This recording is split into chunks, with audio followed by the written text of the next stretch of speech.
It is God who raised him from the dead. God looked upon the work of Christ, declared it acceptable, and therefore Christ was raised. When we trust in Christ, God looks upon our faith and declares it as acceptable. His merits are imputed to us, and we are granted the circumcision, the removing of the old man, and the moral conversion to a new and acceptable being. Go read Joshua 3 and 4 from that perspective, and the entire passage will make complete sense. It's the most wonderful set of verses that I can remember in the past 20 or so chapters that we've gone through in the books of Moses. They're all great, every one of them. But just to see the faithfulness of God to national Israel, that this is going to come upon them someday, is unbelievable. And the funny thing is that we were not there for, how long ago did we do the book of Numbers, chapter 13? It's probably been about 3.5 or 4 years. From Numbers chapter 13, it was obvious from that chapter on that Joshua chapter 3 and 4 was pointing to the national salvation of Israel. Okay? Oh, you've got it right there. 2019. He's got 2019. So 2019, 20, 21. So 3.5 years. What did I say? I don't. Okay. I wasn't. Okay. I wasn't paying attention. So I don't know. January 20. Okay, so there you go. It's been a while, but it was so obvious. They turned away from the Lord and his salvation. He sent them into the wilderness, the past 2,000 years of exile. He's going to bring them into the covenant. He's going to bring this upon them because he's faithful. And then Joshua 4, they crossed the Jordan.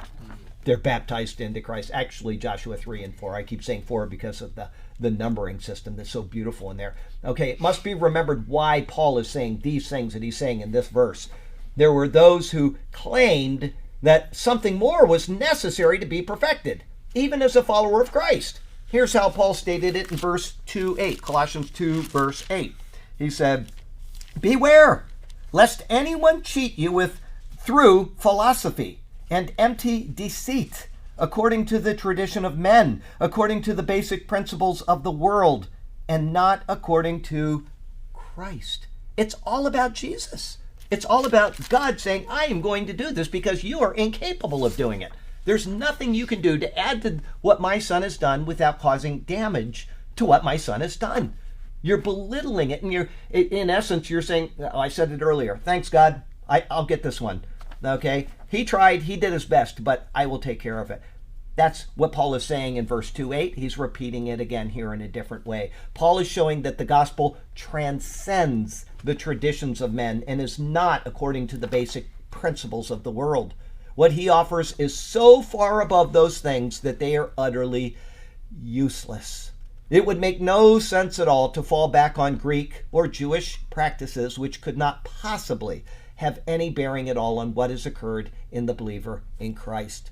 Paul will perfectly and clearly explain this in the verses ahead. We're not going to get to 2:14 today, but that is quite possibly my third favorite verse in the Bible. I absolutely love it. We'll get 2:13, and then after that, we'll just start the next week with 2:14. Life application. If you have received Christ, the law is dead to you. Why on earth would you go back and adhere to principles of a law which is obsolete and nullified through the work of Christ? You have died with him. You have been buried with him, and you have been raised to newness of life because of him. Now live for God in his new covenant. Put away the old.